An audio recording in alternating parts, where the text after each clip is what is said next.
नमस्कार, मी ऋषी देसाई. सुवर्ण कोकण सामर्थ्य महाराष्ट्राच्या विशेष कार्यक्रमात आपलं स्वागत. शेती आणि शेतीपूरक उद्योगातील श्रीमंती याबद्दल आपण या सगळ्या कार्यक्रमात बोलत असतो. आपल्या सोबत आहेत सुवर्ण कोकणचे संस्थापक अध्यक्ष सतीश परब. स्वागत आपलं. नमस्कार. खरं तर मागच्या आठवड्यात आपला अभ्यास दौरा झाला. अजूनही त्याबद्दल खूप सारं बोललं जात आहे, चर्चा केली जाते. मुद्दा हाच असतो की हे सगळं आपल्या डोळ्यासमोरच असतं.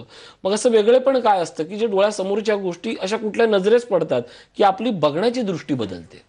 ना आपला बघण्याचा दृष्टिकोन बदलतो. गोष्टी त्याच असतात, फक्त आपण त्या गोष्टींकडे त्या दृष्टिकोनातून बघतो. खूप महत्त्वाचं असतं ऋषी. सिंधुदुर्ग तोच, तिकडची कृषी विद्यापीठे तीच आणि लाल माती सुद्धा तीच, परंतु त्या लाल मातीत जी काही श्रीमंती लपली आहे ती बघण्याचा आता प्रत्येकाचा दृष्टिकोन बदलत चालला आहे. सुवर्ण कोकण फक्त एक निमित्त झालं अभ्यास दौऱ्याचा, आणि ह्या अभ्यास दौऱ्याला जसा कोकणवासियांनी मोठा सहभाग नोंदवला होता, तसंच चंद्रपूरपासून ते साऊथपासून, म्हणजे मला आंध्रचे पण काही लोक होते, असे काही लोक होते. एवढंच नव्हे तर परभणी, अकोला, सातारा किंवा इकडचं तुम्हाला विदर्भातून काही लोक आदल्या दिवशी घाटकोपर ऑफिसला थांबले होते. त्यानंतर रात्री त्या बसने पुन्हा कोकणात गेले. तर काही लोक आदल्या दिवशी रात्री वेंगुर्ल्याला पोहोचले होते. सो लोकांची जिद्द आहे ना, खूप काही सांगून जाते. आणि त्यात अजून एक लक्षात राहण्यासारखं उदाहरण म्हणजे तेजस्विनी ठाकूर. अगदी 2 महिन्याच्या त्या कोवळ्या ताण्यापाडाला घेऊन त्या दोन्ही दिवस कार्यशाळेत होत्या.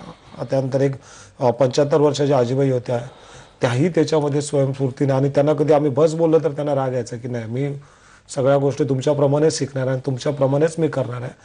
सो हा जो स्वाभिमान आहे, ह्याला खरा स्वाभिमान म्हटला जातो ऋषी, की मला आता माझे दिवस बदलायचे. श्रीमंती सोपी आहे ही नुसती मी परब साहेबांकडनं किंवा सुवर्ण कोकण ऐकत नाही, तर मी ती प्रत्यक्ष बघतोय, अनुभवतोय, आणि आता मला ती शाश्वत श्रीमंती समजली आहे आणि मीही ती आत्मसात करू शकतो. हा जो आत्मविश्वास असतो ना, तो खूप काय सांगून जातो लोकांच्या मनात. 2 दिवस कुठलीही कुरबुर नाही की जेवण कोणाला टायमावर भेटलं. मी तर सांगेन कुठल्याच दिवशी 4 वाजल्याशिवाय आम्ही जेवलो नाही, आणि कोणाला साधी भूकही नव्हती, ताणही नव्हती. लोक देहपान हरपून सगळ्या गोष्टी बघत होते. आणि त्या धन्यवाद संपूर्ण मुलडे कृषी विद्यापीठाचे नितीन सावंत असतील, माळेसाहेब असेल, पोटपोडे साहेब असेल, किंवा हळवदेनेकर सर असतील, आहिरे सर असतील, सर्वांनी भरभरून मदत केली. आणि लोकांना त्यांच्या मनातले प्रत्येक डाऊट्स दूर होईपर्यंत जे प्रश्न विचारत असतील, ज्या शंका विचारल्या असेल, त्या प्रत्येक शंकेचं निरसन करण्याचे सर्वजण प्रामाणिक प्रयत्न करत होते.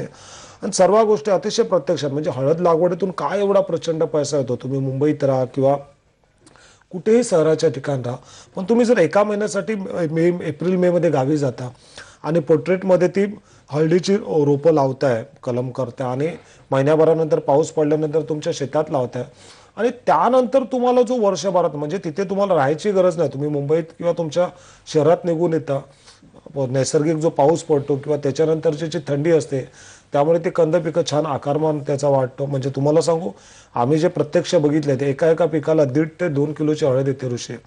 तुम्हाला सांगतो, अतिशय अल्प श्रमात, अल्प भांडवलात आणि अल्प वेळेत लाखो रुपये कसे कमवायचे, तर त्याचं प्रत्यक्ष उदाहरण असेल तर ती जी नव्या पद्धतीची हळद लागवड आहे ती. त्यानंतर शेळीपालन होतं, मत्स्यपालनाची वेगवेगळी अंग आम्ही बघितले. अतिशय खोलवर चर्चा डॉक्टर नितीन सावंत असेल, त्यांचे सहकारी असेल, त्यांनी सांगितले. आणि त्यानंतर आम्ही खुशीचं गाव, जिथे शिवाजी नलावडे आमचे जे शिलेदार आहेत, त्यांनी जो फार्म, म्हणजे कतारवरनं नोकरी सोडून हे इकडे आलेत, आणि आता ज्या पद्धतीत त्यांनी कृषी पर्यटन भरलं आहे, खरोखरच दृष्ट लागावी अशा सगळ्या गोष्टी. त्यामुळे 2 दिवस एवढे पॅक आणि जबरदस्त होते ना, खूप काही गोष्टी शिकायला भेटल्या, खूप काही गोष्टी अनुभवायला भेटल्या, आणि एक वेगळा अनुभव, एक वेगळा थरार बघायला लागला. आणि त्यामुळे कालचा जो सिंधुदुर्गातला अभ्यास दौरा होता ना, तो अतिशय अविस्मरणीय होता ऋषी. नक्कीच. या सगळ्या दौऱ्यात आणखीनही काही महत्त्वाच्या गोष्टी शिकायला मिळाल्या, जसं हळद असेल. मत्स्यपालन या विषयावर भरभरून बोललं गेलं आणि लोकांनी तेवढ्याच पद्धतीने ते शिकलं. मत्स्यपालनाबद्दल सविस्तर काय सांगा? मत्स्यपालनाचा अनुभव खूप वेगळा होता, कारण आम्ही संध्याकाळी 4 वाजता तिथे पोहोचलेलो.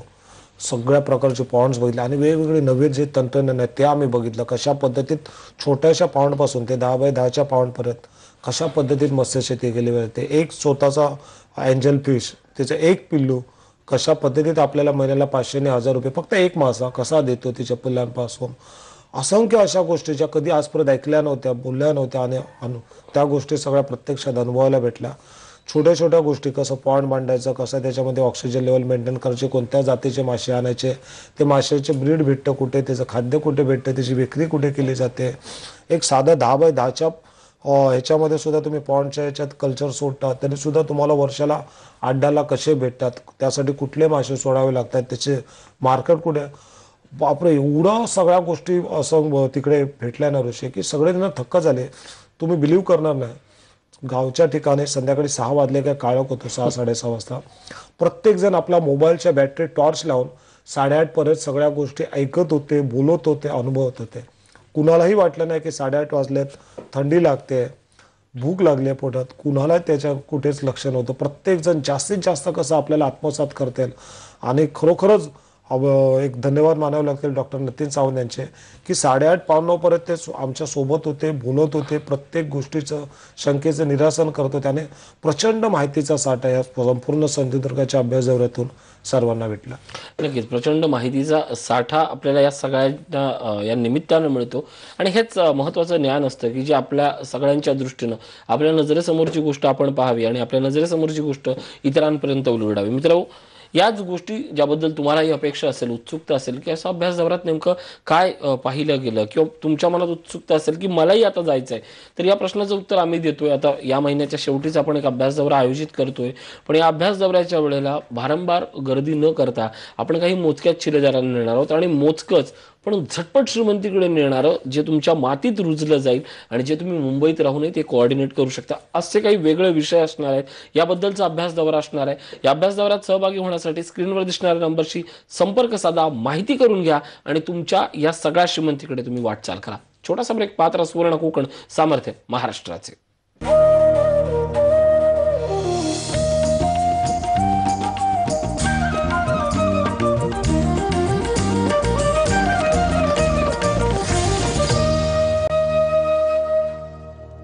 ब्रेकनंतर स्वागत. आपण बोलतोय सतीश परब यांच्यासोबत. जशा वेगवेगळ्या कार्यशाळा असतात तशा आणखीन एक महत्त्वाची कार्यशाळा आणि खूप दिवसांनी एका वेगळ्या ठिकाणी होते. भांडूपमध्ये आपण 4 तारीखला भेटतोय. अवघे 2 दिवसच आहेत आता. या 4 तारीखच्या कार्यशाळेमध्ये नेमकं काय काय असणार आहे, कुठे कार्यशाळा आहे आणि का महत्त्वाची आहे भांडूपवासियांना? खरं तर भांडूप म्हणजे ज्याला मिनी कोकण असं म्हटलं जातं, त्या भांडूपमध्ये आपण भेटतोय. नक्की ऋषी, खूप दबाव होता त्या ठिकाणी कार्यशाळा घेण्यासाठी. आणि आमचे जे उपाध्यक्ष शैलेश शृंगारे, त्यांचे सहकारी सर्वांनी म्हणजे बोलतात ना की काही करा पण आम्हाला भांडुपला एकतरी कार्यशाळा द्या. 4 तारखेला ती कार्यशाळा आहे. नक्की श्रीमंती कशामध्ये आणि प्रत्येक जण ती कशी आत्मसात करू शकतो, कुठले असे व्यवसाय ज्याला कमी पैसे लागतात, कमी भांडवल लागतं आणि कमी अवधीमध्ये आपण त्यातून श्रीमंती आत्मसात करू शकतो, ह्या सगळ्या गोष्टी 4 तारखेच्या भांडूप येथील कार्यशाळेत तर आहेच. पण त्याचबरोबर 5 तारखेला परभणी येथे प्रथमच कार्यशाळा होते. त्या 5 तारखेच्या परभणी येथे कार्यशाळेत सुद्धा हे सगळे विषय मांडले जाणार आहेत. कशी अल्पावधीत आपण हळदीच्या पिकातून श्रीमंती साध्य करू शकतो, मत्स्यपालनातले प्रचंड व्यवसायाच्या संधी नक्की कोणत्या आहेत, कशा पद्धतीत कमीत कमी जागेत किंवा जास्तीत जास्त जागेत आपण मत्स्यपालन करू शकतो, शेळीपालन असेल, कुक्कुटपालन असेल, असंख्य विषय, असंख्य लोक. आणि बोलतो ना श्रीमंतीचा एक मोठा एक बोलतं शिदोरी त्या ठिकाणी रीती केली जाणार आहे. त्यामुळे जास्तीत जास्त लोक त्याच नेहमीप्रमाणे तिकडे येतील. त्याचप्रमाणे 5 तारखेला आम्ही इंदापूरला एक कार्यशाळा घेतो ऋषी, जी सशुल्क आहे. स्वामी राज हॉटेल म्हणून आहे तिकडे. आमच्या तिकडचे जे शिलेदार आहेत, अभिजित देवकर असतील किंवा सतीश घागरे साहेब असतील, या लोकांनी ते आयोजित केले. आणि जबरदस्त म्हणजे पूर्ण दिवसभर फक्त शेळीपालन, बंदिस्त शेळीपालन, त्यातली प्रचंड श्रीमंती, त्यानंतर कुक्कुटपालन या विषयावरती आमचे आपशिंगे सर असतील डॉक्टर, आणि सेंद्रिय शेती कशा पद्धतीत देशी गायच्या शेण आणि गोमूत्रातून आपण जर शेती केली तर आपलं मिळणारं उत्पन्न तर प्रचंड गुणवत्तापूर्ण असेल, पण त्यात मिळणारा जो पैसा किती प्रचंड असेल. या सगळ्या गोष्टीची जर अनुभूती घ्यायची असेल तर 5 तारखेची इंदापूरची कार्यशाळा खूप विशेष आहे. तसेच आणखी महत्त्वाची कार्यशाळा म्हणजे जसं भांडूप म्हणालो तशी 11 तारखेला विरारवासियांची कार्यशाळा, विरार, पालघर, वसई यांच्यासाठी पहिल्यांदाच कार्यशाळा होते. या कार्यशाळेबद्दल काय सांगाल? विरार म्हणजे खूप वेळा असं व्हायचं की विरार असेल, पालघर असेल, डहाणू असेल, सफाळा असेल, इथून खूप मोठ्या प्रमाणात लोक शेती करतात आणि ती मुंबई किंवा सगळ्या कार्यशाळा असतील अभ्यास दौऱ्यात इथे यायचे. आणि खूप वेळ त्यांची मागणी होती की अशी एखादी कार्यशाळा आमच्या वसई विरार पट्ट्यामध्ये ठेवा.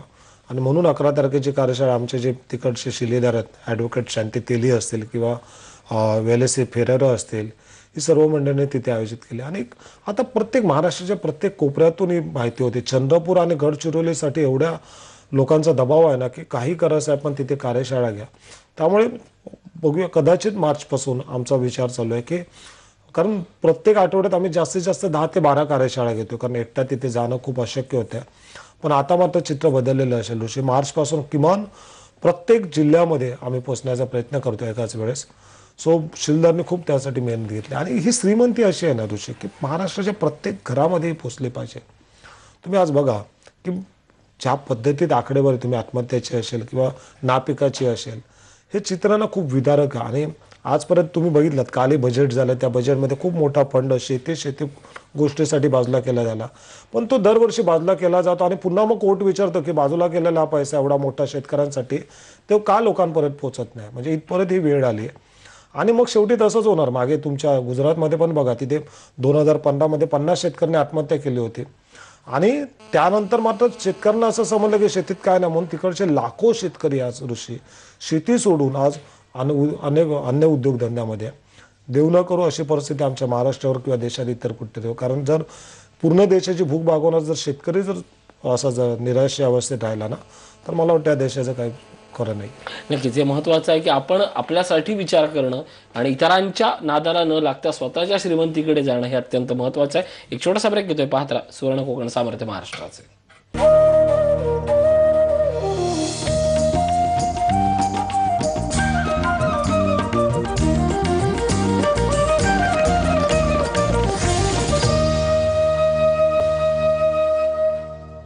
ब्रेकनंतर स्वागत. आपण बोलतोय सतीश परब यांच्यासोबत. काल बजेट जाहीर झालं, अनेक संमिश्र प्रतिक्रिया या निमित्तानं आल्या, पण या बजेट नंतरही शेतकरी, बेरोजगारी, तरुण आणि सरते शेवटी पुन्हा एकदा शेती हाच ऑप्शन, असं चित्र का दिसतंय? त्या दुसरं नाही तर दुसरा ऑप्शन आहे कुठे आपल्याकडे? आज 70-80% जनता या खेड्यामध्ये राहते. शेती हा त्यांचा प्रमुख व्यवसाय आहे. हा कृषीप्रधान देश म्हटला जातो, परंतु गेली 60-70 वर्ष होत आली स्वातंत्र्यानंतर आमच्याकडे त्याच गोष्टींचं एक बोलताना सगळ्यात महत्वाचा प्रश्न, कालच्या बजेटवर तुम्ही खुश आहात का? नुसतं बजेटची आकडेवारी डिक्लेअर करून काय होतं ऋषी? पुन्हा मग सरकार कुठेतरी सुप्रीम कोर्ट ह्यांना खडसवणार, तेव्हा यांना जागणार बाबा तुम्ही जो पैसा. कारण होतंय काय, 3% व्याजाने वार्षिक काही मोठी अमाऊंट ह्या शेतकऱ्यांसाठी बाजूला काढली जाते, जी नाबार्डकडे हस्तांतरित केली. नाबार्डकडनं शेतकऱ्याकडे आला त्याचे 18% होतात. मग ही जोपर्यंत गळकी पाईपलाईन संपवत नाही ना, सुधारत नाही ना, तोपर्यंत शेतकऱ्याला त्याचा काडीचाही फायदा नाही. तुम्ही किती आकडे डिक्लेअर करा. आणि आता तर काय निवडणूक आहे, त्यामुळे आपल्याकडे 2 प्रकारचे हंगाम असतात, एक खरीपाचा एक रब्बीचा. आता निवडणूक आणि आता तर गाजराची शेती खूप मोठ्या प्रमाणात होते. प्रत्येक गोष्टीला मतदारांना भुलवायचं. बरं, निवडणुकाच्या निमित्तानं विषय आहे, अनेकांचा प्रश्न आहे, म्हणून अनेकांना असं वाटतं की तुम्ही राजकीय पक्ष काढणार आहात किंवा या सगळ्या संघटनाला तुम्ही एक स्वरूप देणार आहात आणि या निमित्तानं तुमचे जे शिलेदार आहेत महाराष्ट्रात, तुमच्या 36 जिल्ह्यात शिलेदार आहेत, मग असंच काही करणार आहे का चळवळ किंवा फक्त शेतीतच काम करणार आहात? नाही, कसं आहे माहिती आहे ऋषी, लोकांना जे काय बोलायचं असतं ते बोलतात. आपलं काम आहे, आपण प्रामाणिकपणे करतो. काही लोकांना धास्ती वाटते, काही लोकांना भीती वाटते, पण माझा शेतकरी वर्ग खुश होतोय, माझे उद्योजक तरुण मुलं खुश होतात की त्यांच्यापर्यंत मोठ्या प्रमाणात आता आम्ही विस्तारतोय, त्यांच्यापर्यंत पोहोचतोय आणि खूप चांगल्या गोष्टी त्या. आज एवढं नैराश्य पसरलं होतं शेती आणि शेती व्यवसाय धंद्याकडे की लोकांचा लोंढा या शहराकडे वाढत होता.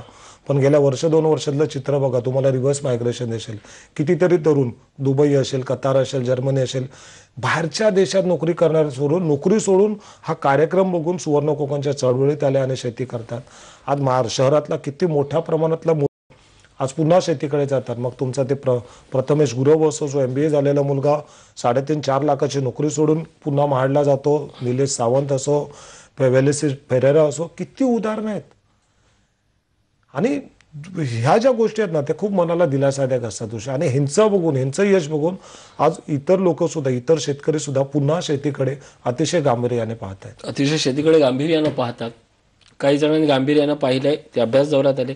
आता या महिन्याच्या शेवटी जो अभ्यास दौरा जाणार त्याच्याबद्दल थोडक्यात काय आवाहन करा? ह्या महिन्याच्या शेवटी जो अभ्यास दौरा ना, तो फक्त आणि फक्त सुवर्ण कोकणच्या शिलेदारांकडे अश्वमेधच्या आणि फक्त 50 लोकांना आम्ही तिथे नेतो. कारण काल जे चित्र बघितलं, आम्हाला त्यांनी खूप काटेकोरपणे सांगितलं, साहेब 100च्या वरती एकही माणसं नको, आम्हाला पर्सनल अटेन्शन देत नाही. कारण ज्यावेळेस आम्ही त्यांना समजावत असतो, जीव ओतून सांगत असतो, तेव्हा त्यांच्या चेहऱ्यावरच्या गोष्टी, चेहऱ्यावरच्या रेषा आम्हाला दिसत नाही की त्याला समजलं की नाही समजलं गर्दीत.